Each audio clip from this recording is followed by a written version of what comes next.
မတို့မိန်းကလေးတွေအမွေးပြဿနာကိုလို့ရှင်းကြတယ်ကျမတောင်းနေတယ်ပေါ့နော်ဒီနေ့လည်းကိုပြတ်သွားမှာဖြစ်ပါတယ်အဲ့တော့အရှင်တုန်းကအကုန်လုံးပြီးပါတုံးခဲ့တယ်ပေါ့နော်ပထမဆုံးကတော့ငယ်တော့ကတော့သာကနာနဲ့နှုတ်တာပေါ့နော်သာကနာနဲ့နှုတ်တာပြီးတော့ဟိုဟာနဲ့ရေဇာနဲ့ရှိတ်တာလုပ်ခဲ့တယ်စင်ပြေပေါ့နော်နောက်ကြတော့ဒီ voice လုပ်တဲ့အရေးတွေပေါ်လာတယ်အဲ့ဒါလည်းတုံးမယ်ဒါပေမဲ့အရန်ကိုညစ်ပတ်ပြီးတော့လေစိတ်ကခံစားရတာမကြိုက်ဘူးပေါ့နော်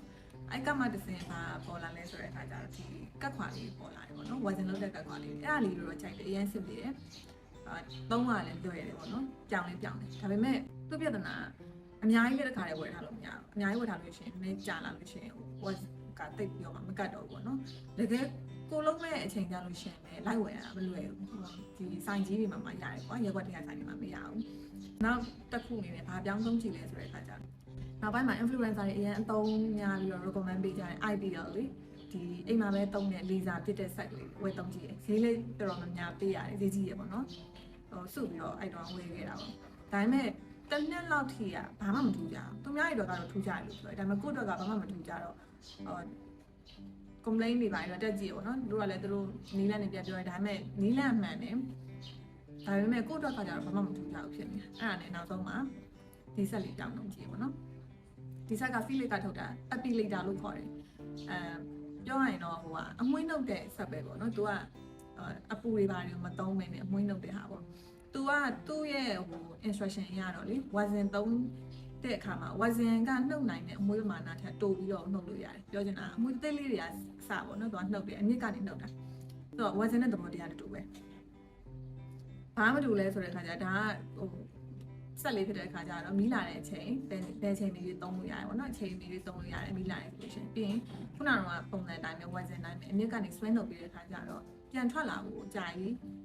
အကြာတယ်ပေါ့နော်တော်တော်ကြာပြီးမေးလောက်တဲ့အခါကျမှပြန်ပြီးတော့သုံးရတာပေါ့နော်ပြီးလို့ရှိရင်အချိန်မင်းနေရာမျိုးတည်သွားလို့ရတယ်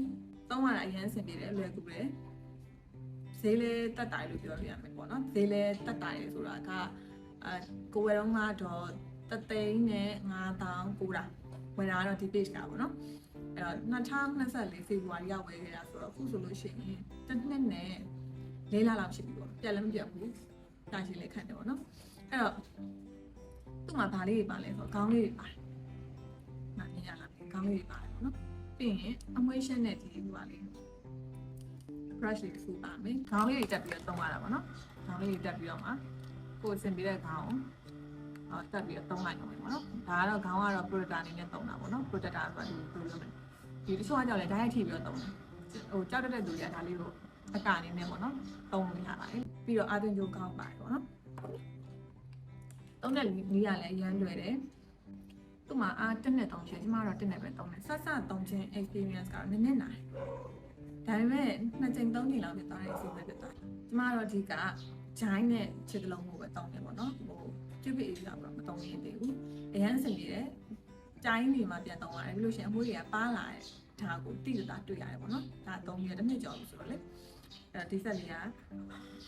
ပထမစစဉ်ကြီးကြည့်ရအောင်တော့တွက်တယ်ပေါ့နော်အခုဆိုလို့ရှိရင်တလားကိုလောက်မှမကြောက်တွက်ကြည့်လိုက်လို့ရှိရင်အဲ့တော့ main ပေးတိုင်းဝယ်တဲ့တယ်